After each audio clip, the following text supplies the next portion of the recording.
Now, previously on the first part of this whole lengthy episode, we talked about the movies, and I kept into one part. So in this second part, we're going to go through TV shows and on the video games. So, let's not waste too much time, so let's get into it. Say hello to a new status quo. So like the movies, I'm going to skip through the ones in January that have already come out, and we're going to start with The Brother's Son that came out on the 4th of January, which is a new crime drama comedy that is focused on an assassination of the head of a Taiwanese triad that sees an eldest son of Charles Son returning to his home in LA to protect his mother and brother, who's been completely sheltered from the truth of his family until now. That basically his family are part of an entire cartel. It's a good comedy. I've heard some really good stuff with it, and it has Oscar winner Michelle Yeoh in it, and it does look a great bit of action, a bit of humor in between, so it will be a decent watch to watch on Netflix. And next on this is the only MCU series we've seen so far this year that's been confirmed a release date, with a few others still coming out.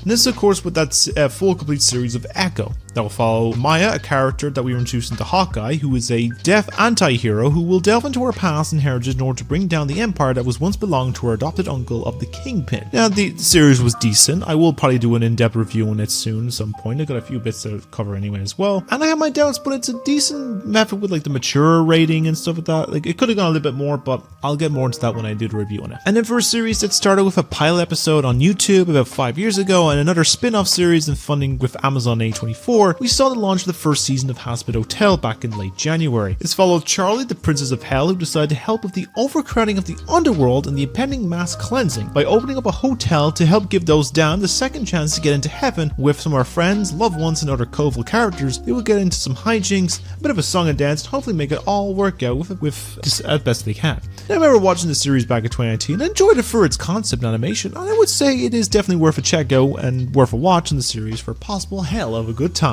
on Amazon Prime. And the last one I also talked about recently in my Weird Mind video was that we talked on the new series from Amazon Prime in the form of a remake of the popular action film that saw the leads getting together from the outcome as we were seeing the remake of Mr. and Mrs. Smith. This will see Donald Glover and Maya Eskrin, who are two spies who are paired up together to impersonate a married couple named John and Jane Smith to go undercover, basically this case. It seemed like an interesting concept. It's been getting some decently good reviews, and you know, it's definitely worth a watch as the whole series now available to watch on Amazon Prime. Master Chief, you mind telling me what you've been doing the last few months? Sir, making a show. Yes, Master Chief is back again for the upcoming second season of Halo on Paramount Plus from next week on the 8th of February. This will follow on from the end of the first season. We'll have him keep the rings of Halo safe from the Covenant for all of mankind. Going off the marketing concept, I'm hearing about this maybe taking some inspiration from the Halo Reach games, maybe trying to get more of an actual focus with the plot and, you know, respect to the source material, and whether this is going to see the appeal of the complaints of Chief keep taking his helmet off all the time and him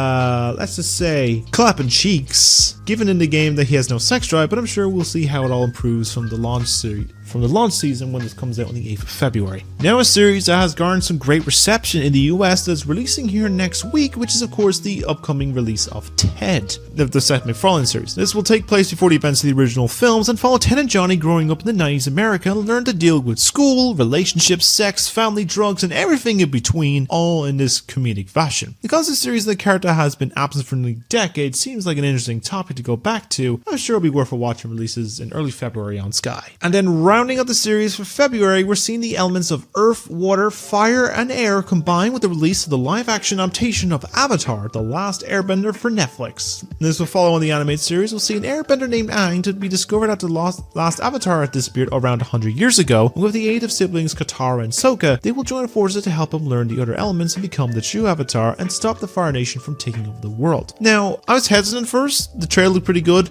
but then I'm hearing a lot of stuff of concerning aspects, that they're basically taking out a lot of the overly sexist comments that Sokka had and really kind of trimming down a lot of the source material, basically, where a lot of the like side stuff that helped build the character development basically is getting taken out, which doesn't sound good, and it's probably the reason why the original creators of the show left. But hopefully it's good, and we'll have to find out when it releases at the end of this month in February. And then the only series from March that has some interesting concept appeal is coming from Apple TV, and this has the series known as Manhunt. Now, it's not based on the controversial Rockstar game, but rather the series will be about a group of bounty hunters who go on a journey to find and capture or kill John Wilkes Booth. who had recently assassinated Lincoln in the theater very recently at that time. Now, it does sound like an interesting series, and coming from Apple, there will be a big production to it all, and I'm sure it'll be worth a watch when it releases on the 18th of March. Then the only big one from April that I can see at the moment is an adaptation of the series for the video game adaptations, and this is coming from Amazon Prime, and this is with the new take of the popular Bethesda series by Todd Howard of Fallout. This whole series will be set in California and will see the citizens of Vault 33 return to the surface world and experience a world changed by the detonation of a nuclear bomb that's frozen this dystopian future in the 1950s American era. Upon watching the trailer for the series, I have to say that it does look really well done. It has the feel of the games with the designs and concepts, and hopefully it will be worth a watch and have the appeal of the actual Fallout series, because I've been case when I saw the trailer, I was like, I want to play some Fallout, and we'll hopefully see as it premieres around Easter time this year on the 12th of April. And then for the return to some more royal-based period piece affair, as we have the return of the popular Netflix series of Bridgerton that will see the cast back once again with becoming royalty and love and all other affairs in the country to have to deal with in an orderly manner. Now, the series will be following an approach that most of the popular shows from Netflix's library has experienced recently, which include The Crown,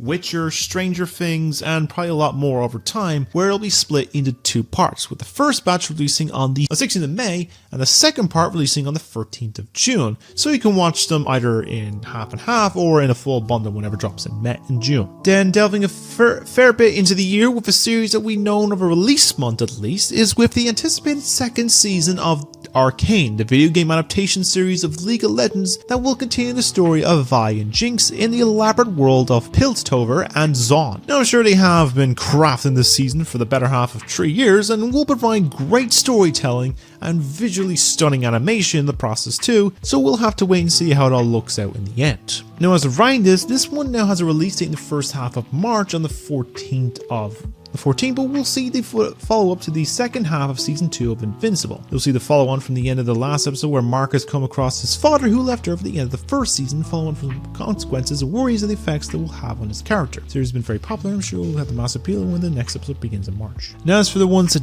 don't have any release dates yet, we're going to start the show that's projected for release this year, and this is coming with a follow-up to one of the best films of 2022 as a spin-off to The Batman with a focus on the Penguin. Now, I believe the plot is set before and after the events of the film. We'll see Colin Farrell's role as Oswald Cobblepot back again to see his rise to become the biggest crime boss after the death of Falcone in the film. Now, I really like his interpretation of the character, and hopefully they will do it justice and help lead into the excitement I have for the next Batman film coming out later next year. So I hope it's as good as the first time. And then for one that's coming out in the summer, we have the upcoming second season to the newest House of the Dragon series with Season 2. This will follow on from the first season, the outcome of the betrayal, the death, and anger against each family in this conflict where everyone has the use of dragons. First season had worry and messing up like the original series' final season did, but it stuck the landing. It was a very entertaining show that felt less over-stressful as it just focused on the one family of the Targaryens in this expansive world of Westeros. I would have liked to see the younger actors stay a bit, but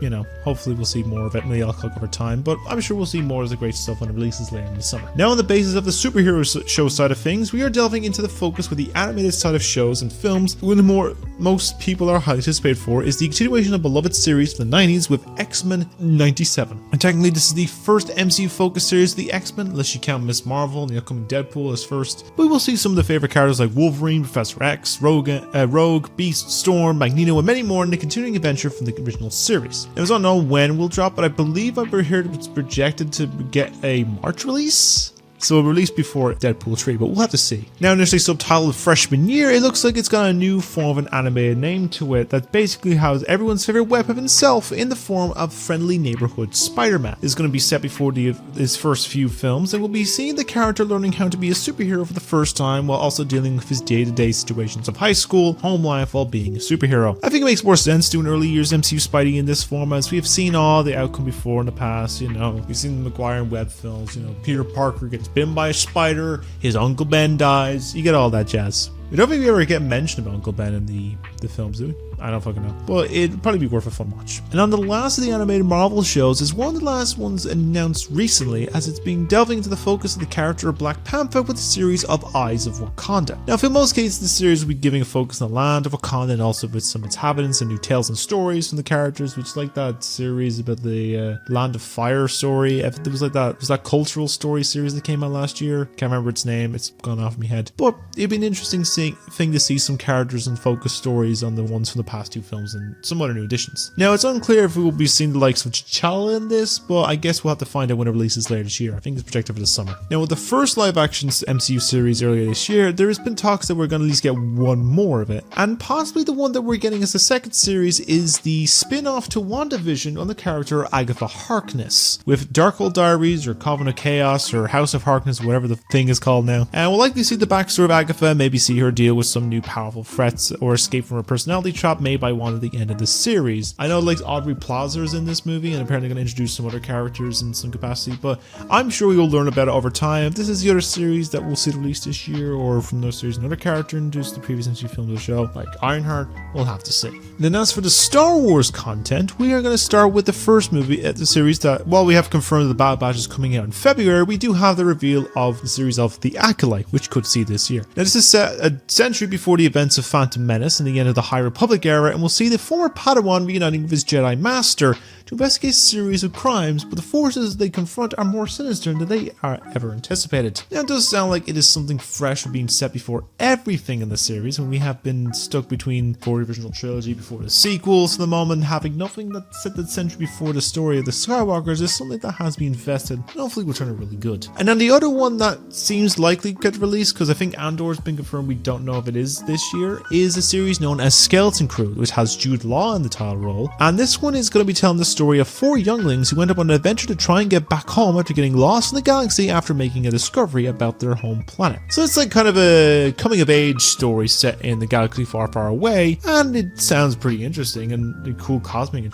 approach, and I'm intrigued to see how this turns out, and hopefully some footage and stuff will come out soon enough. Now, it's not the only piece of Dune material we're getting this year is the film, as there's been talks we're also getting a TV series based on the world with Dune Prophecy. This is set about 10,000 years before the events of the novel and follows sisters of Vala and Tula Harkonnen as they combat forces that threaten the future of humankind and establish the fabled section known as the Bene Gesserit. I wonder if it will be level of production as the first 2 films from Denis Villeneuve, but I guess we'll have to see when the series releases, if it does this year. Now, this one is just really speculation. I doubt it's going to come out this year, but maybe the Daredevil series might get received this year. This is probably going to see the return of Man Without Fear and take on big other cast of defenders maybe, and lead them on a story for Kingpin building his empire, becoming the mayor of New York and starting the Devil's Reign story. But I guess we'll have to see when it releases. It might be this year or next year. I'm thinking more likely next year, but we'll have to see. As for another spin-off, we have a new project that will be based on the adult animated series of Harley Quinn from HBO, as we're getting a spin-off focus on the character of Kite Man with Kite Man Hell Yeah. So the series is giving a focus on the character as well as Golden Glider, decided to make and open a bar in the shadow of Lex Luthor's Legion of Doom. While it may be a difficult thing to serve cold ones in the climate of heroes and villains, it does provide a hopeful place where everybody knows your name. Nice Cheers reference. Now, I need to actually catch up on Harley Quinn. I think I'm in the rest. I need to finish season 3 and get on to season 4, but I like Catman, and hopefully this will be a decently good series and releases sometime this year. Another one of speculation is possibly we could see the second season of the Lord of the Rings series, Rings of Power. We'll follow Anthony in the first season, change the story Middle-earth, set eons before the events of the original trilogies, and whether this mass appeal is anyone's guess, given people were hit or miss in the series, but I'm sure there's a likeness of a second season coming for this sometime soon. Another animated series from Marvel that could also see return is one based on an episode from the What If series,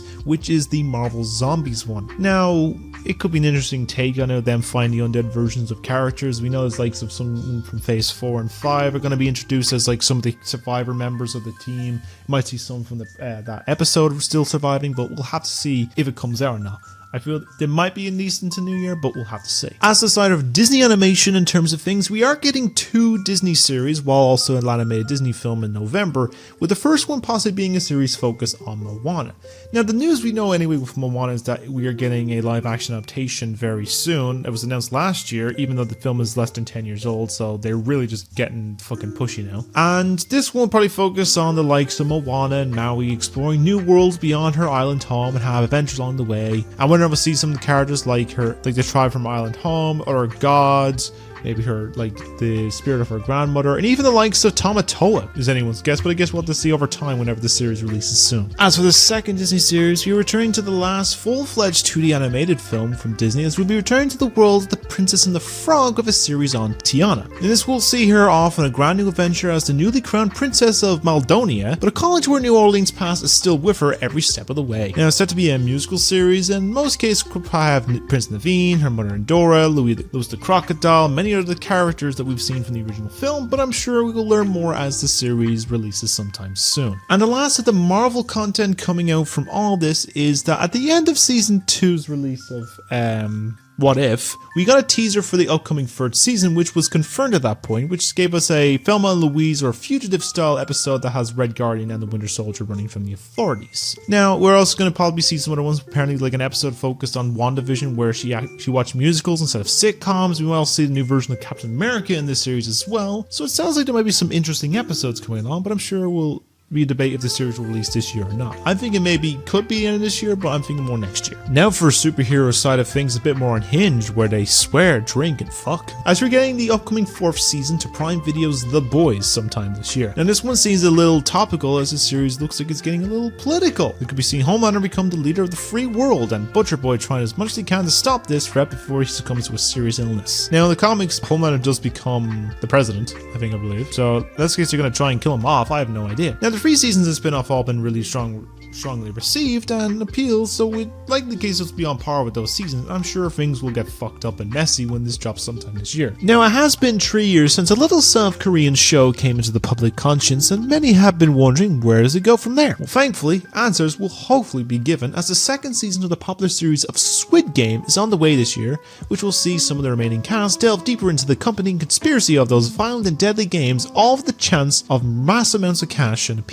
Now, we'll see some new names join the fray, but I'm sure we'll learn more about as near to the time as it releases by year's end. And on the likes of the first 2 shows from Pixar, releasing sometime in the new year, is an all-new original series with Win or Lose. Now, this is a series we'll be focusing on a little league baseball team known as the Pickles, and we'll focus on a different member of the team on their lives leading up to the big game. This does have some very sense of a feel-good series, and hopefully we'll get a first look footage for it soon and releasing soon after, as I'm looking forward to seeing how the game plays out. And as for the second of the Pixar series, it is the continuation with the second season of the Monsters Inc. spin-off show with Monsters at Work. Now this will follow on from the end of the first season and first film, of course, as well, because the first season takes place in between the conclusion, with Tyler Tuskman working as a new recruit on the lab floor, as well as working with the Monsters Inc. facilities team, or the MIFT again, or maybe some other departments might get a focus on the massive corporation, while our favorite big blue monster and funny one-eyed green guy keep the company afloat. Now while it may have its mixed opinions, I did really enjoy the first season, which also comes to the fact that Monsters Inc. is my all-time favorite Pixar film, and I've been looking forward to the new season when it will drop, as it was supposed to be last year, but all the strikes and everything made it some effect, so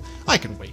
It's fine. And the last of the rumored shows from this year, waiting for an announcement but is confirmed for this year, is the second season to one of my favorite shows of 2022 and one of the funniest and most quotable in a while, with the second season of Smiling Friends. Now, all we have seen so far is a tease, and episode involves UFOs and stuff and have some weird concepts from recent conventions, but I'm excited to see more adventures with Pim, Charlie, Alan, Glep, and Mr. Boss, and all in the Smiling Friends facility and all the weird characters they'll come across. So that's all the TV shows I'm looking forward to this year, but now we're gonna wrap it up with the video games. Mom says my turn on the Xbox. No, Mom says it's my turn on the Xbox. Now, like last time, I'm going to just fly through all the games that came out over the last month and up to this week. So the first one, of course, was the newly released game from Ubisoft, which was the Prince of Persia series with the Lost Crown, which was based on a new character of Sargon, who is part of a warrior clan of the Immortals who must travel to the cursed city of Mount Quaff to rescue the captured Prince Ghassan. I think turning to a long dormant series that spawned the Assassin's Creed franchise seems an interesting ideal, and I've heard some good stuff, so I'm hoping now that basically if this appeals to it, we get a return of Beyond Good and Evil 2, as well as even a new Rayman game, as my guess. While the other one from January was of course the remaster remake of The Last of Us Part 2, which of course was about a story that sees Ellie and Co traveling across the US to get revenge on a girl named Abby after he caused serious effects to those close to you and will stop at nothing to get payback. Now, I love the game. It was quite divisive when it came out. It has won the most Game of the Year awards of all time with 300 things, and this new version does come with some new features, including a new survival mode called No Return, a few lost levels, commentary, special skins, all other extra features all in this one bundle, and it costs cheaper as well. So if you want to try it out, it is available now on PlayStation 5. And on the first of the fighting specific games will of course be the long-awaited 8 mainline Tekken game that will follow on months from the last game and continue the story where the father and son have a throwing each other off a cliff competition into either off a cliff or into a volcano match. One practice Satanism, and there is something about fighting a professional boxing bear and a boxing kangaroo! Well, at least the bear. I'm not sure if the kangaroo is even, or even the dinosaur is still in this series anymore. But I'm sure it'll be a level of appeal and fun as Street Fighter and Mortal Kombat, so maybe worth a playthrough, which,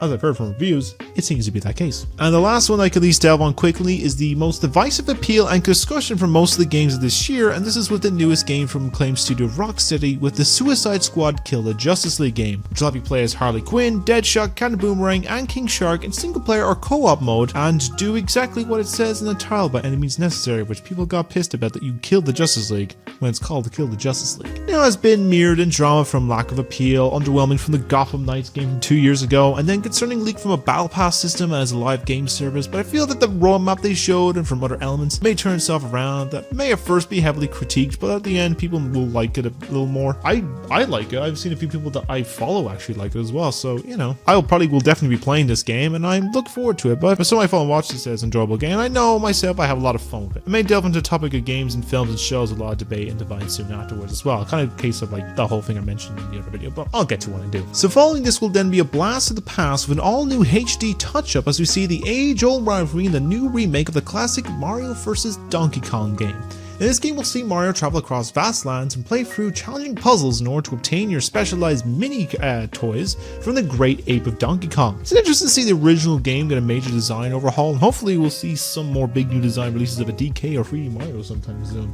Who knows? And as for the other one that's dropping in the middle of February, the same weekend, is the eventually time for all years to be hitting the high seas as Ubisoft is bringing their new game of piracy to Skull and Bones. You take on the role of a captain of a pirate crew and engage in high sea explorations and get into battle with many of the other crew to become the ruler of the seven seas. Now, I know game has garnered some concern from feeling a little lacking, but I'm sure we'll see how it all comes together soon when we can set sail for the booty. For the swiggity swooty, I'm coming for the booty. Now the next appearance of some remasters and remakes is an all-new remake of the indie game from a long time ago with the remake of Brothers, A Tale of Two Sons. Now for those that do not know the plot, it follows two brothers in a fictional fantasy world full of orcs and trolls, and we'll see them try and find a cure for their father's illness. The game usually had a very strong positive reception, and the remake will have some challenge to bring the appeal back to the games, again for that appeal once more, but I think it looks decently good and I might give it a shout when it comes out. And now for the continuing story of a game that released over 20 years ago and then got split into multiple games, as well as we'll see the continuing remake of Final Fantasy VII with Rebirth. And this one will follow Cloud's continual journey to save his home and the world with the group and stop the all-powerful Sephiroth. Now that first part has appeal, and while I have yet to try it out myself, I will give it a look into, and then if I appeal to it, I will give this one a try for sure. And then next, going into March, we have a game that has been 7 years since its second release of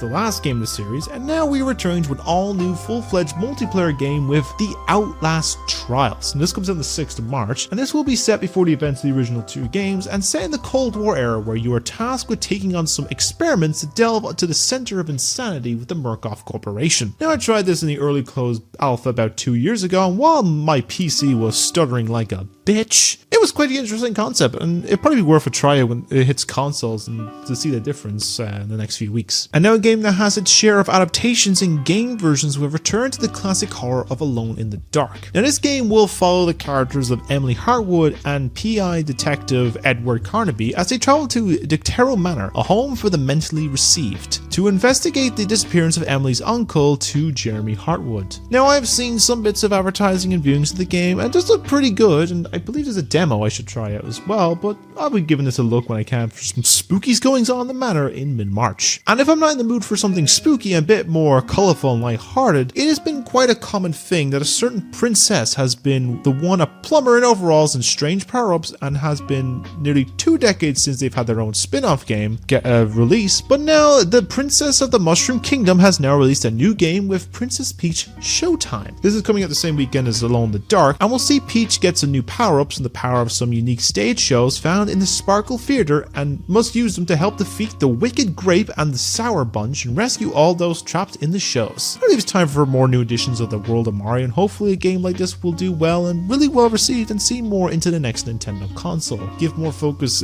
character games, like more Marios, Luigi's, the Peaches, the Daisies, all that sort of stuff. Give me a Captain Toad sequel, goddammit. Now, following on from 2 large RPGs and a little bit of a mobile game, we are returning to the quiet little mountain town that is now about to be hit with a blizzard and the 3D Ray with an all-new multiplayer game with South Park Snow Day. Now, this will see 2 warring factions go against one another in the snowball battle to end all snowball battles and had to be had before they have to return to school once the blizzard ends. Now, I have my worries given the last time they tried a 3D South Park game, it was not that well liked. Then again, this was like the late 90s, early 2000s, so who knows. But it's looking good so far, so we'll have to see when it drops out in the end of March. And then the last of the games with a confirmed release date has also seen quite a hefty amount of delays is the sequel to the Stalker series with Heart of Chernobyl. In this game, you will be playing as a lone survivor, exploring a unique post-apocalyptic world and decide who will get a bullet and who will become a helping hand in this decaying world. Now, this game was supposed to be released about 2 years ago, but due to the ongoing war in Ukraine by Russia that's still ongoing, it has been hit with delays and troubles. And given that this game was initially planned and developed back in 2010 to release in 2012 is saying something. But it seems to be an interesting concept and worth a try, and releases later this year on the 5th of September. And now wrapping it up, we're going to talk about all the unknown game release dates that possibly could be on the way out this year. So we're starting with the sequel to the Ark Survival Evolved game. Now, it's unclear how much will be changed in this, but we do know that one of the big names appearing in this is Vin Diesel, which also could be a bit problematic if some allegations are to be true about him, that what he did to a certain executive or producer on the set of Fast 5 or something like that, I believe. But most cases will make some mention of family in English or whatever ancient language,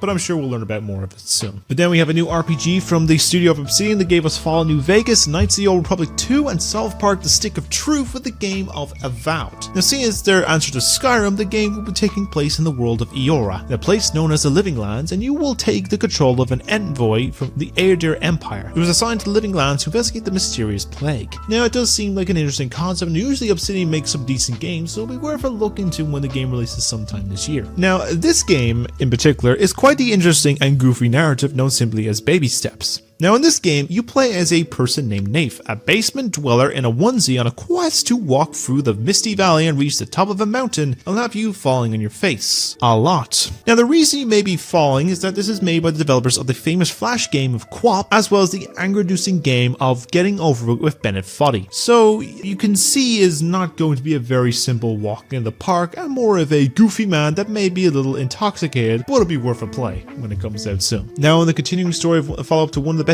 indie games of recent memory with the sequel to Hades. Now, in this one you'll find yourself doing battle beyond the underworld using dark sorcery to take on the Titan of Time, and if it's anything like the first game, then I'm sure will be just as action-packed and awesome as its predecessor. But it's also a case then soon after that, it'll be time to put on your denim jacket, your fedora, and grab your bullwhip as we are heading to an all-new globe-trotting adventure with the world's famous archaeologist with Indiana Jones and the Great Circle. Initially was on title for a point, but then we got the official reveal. Now, this will be set between the events of Raiders of the Lost Ark and Last Crusade, and follow Dr. Jones as he's brought on a new adventure to find the mystery of the Great Circle and find what was the importance of the item stolen from the university on the night that set him on this adventure by the big burly dude in the robe, and be doing so by punching Nazis in the face, as Indiana Jones is known for. Now, this is one being developed by Machine Games, the studio behind the recent Wolfenstein franchise, so I think it does make a lot of sense that this is going to be the game they work on next, and I think it actually looks really good, it looks fun, and I will definitely give this a go when it releases sometime later this year. And now for the sequel of the series of games that may be a small little tale but have some of the biggest scares in recent memory, with the third entry in the Little Nightmares franchise.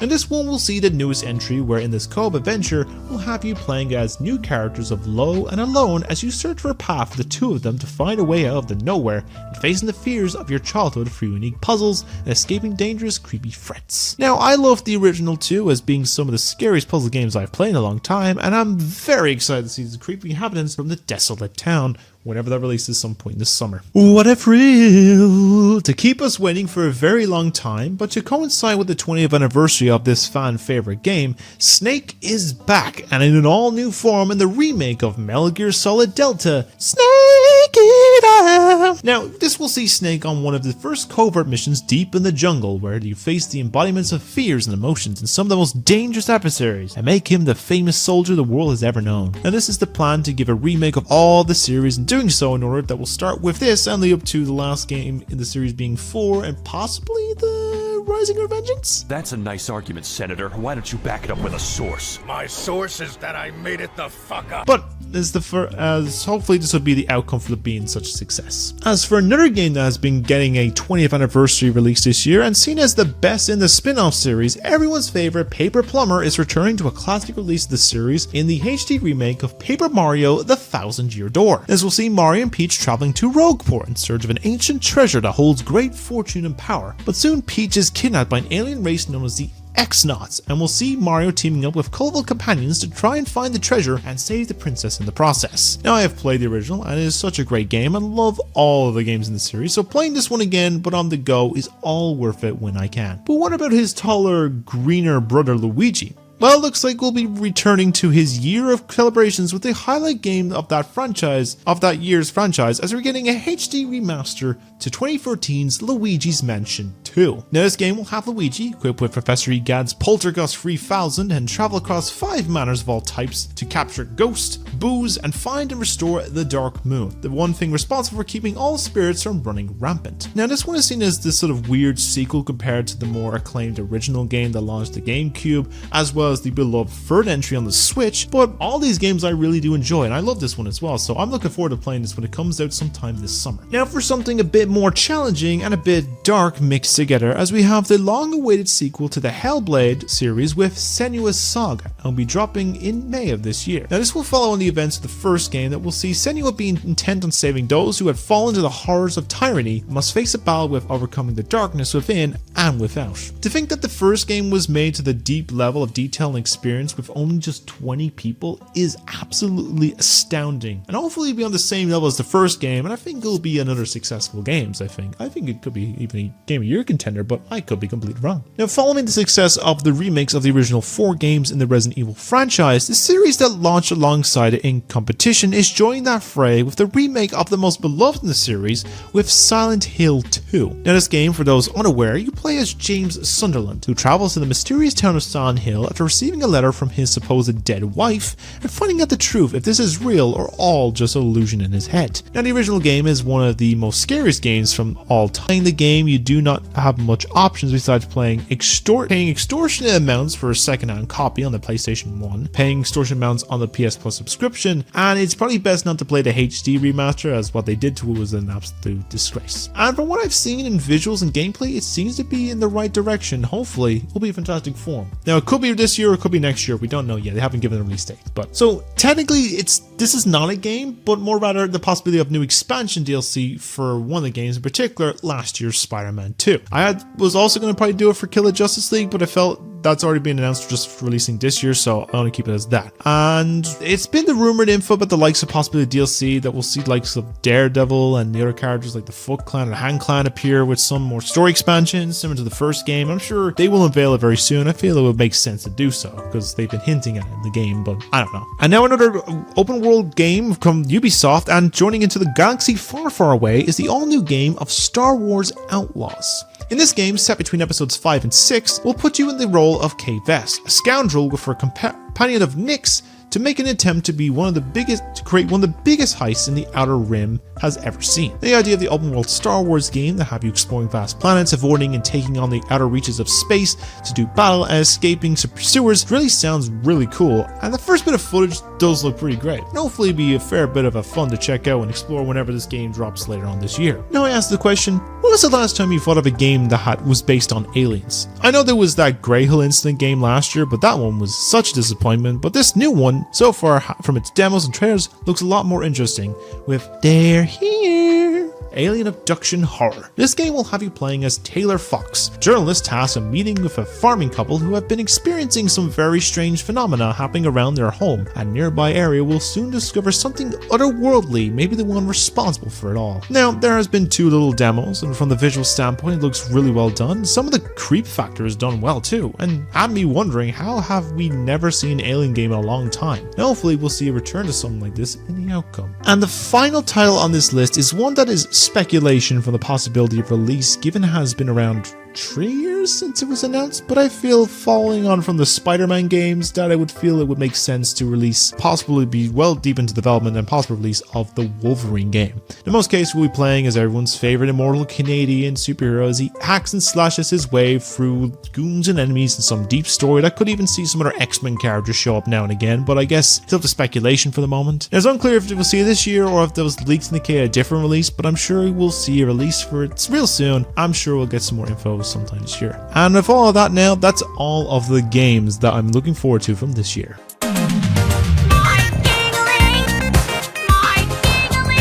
And after all of that, this completes the full complete list of all my most anticipated films, shows, and games for the year of 2024, and in most cases, it's definitely going to be a lengthy one. Now, sure, there are some I have missed that I didn't mention that I'm excited for as well, and others that have yet to be announced, but some can be quite a surprise, and a lot of these will hopefully make a return in the form of some reviews and trailers or gameplays and all other discussions as well, spring my weekly news stories when they release, but we'll have to see. But at the end of the day, it is one thing that I do love seeing is some of the efforts that the likes of creative minds create with like their movies or like their shows or even their creative minds with the games. I love all this stuff, and I love to talk about them and share with everyone that even if the content outcome is not well received or people don't really have interest in gaming, it's one thing I like to do. It's one thing I like to make. I like talking about stuff. As you can clearly indicate, my mantra is like talking all things media with most of my Weird Mind stuff, and hopefully something may give a try down the line and enjoy when you didn't expect it, and that you can take some opinions as facts, you know. But sometimes you may enjoy stuff you didn't like,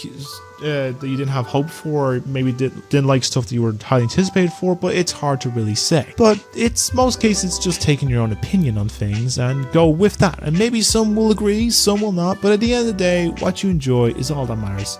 And that's the important thing. Like, if you like things, that's great. If you didn't like things, that's also great as well. We all have our own opinions. If it's all the same thing, we would all basically just be, you know, a mess. And sometimes things don't go the way to plan. It's like I always say, you can't make a cake without making a mess. But I'd like to know what you are most looking forward to from all that's coming out in 2024, and also give me your predictions of what do you feel will be the best of the year, the worst of the year, and some that I do not have on this list, because I know I mentioned I think 1 or 2 from films I completely missed on, same thing with games and films, and I like some music and books. There's probably some bits, something like a First Name Murder Club continuation. I'm not sure on books really, but music is one thing. I'm looking forward to a new NSP album that's out on March 8th called These Nuts, as well as the likes of a new twerp album, which is also connecting with a tour that they're happening in the US and Canada, but I'm looking forward to it anyway. But I'd love to hear your thoughts of what you're looking forward to this year, even if it's not media, even if it's like just in the real life. I'd love to hear your thoughts. But do let me know in the comments. Let's discuss the reasons why and the ones I missed, and also let's start a conversation and everything. So as always, I hope you enjoyed listening to my extensive ramblings on all things media, as I love it very much, and I hope you enjoyed it as well. And I hope you all stay being wonderful people and have a great day every day doing many great things. And I will see you all in the next piece. I'll be there tuning you on with anything you do great. So take care, have a great day, and signing off. Take care, everybody.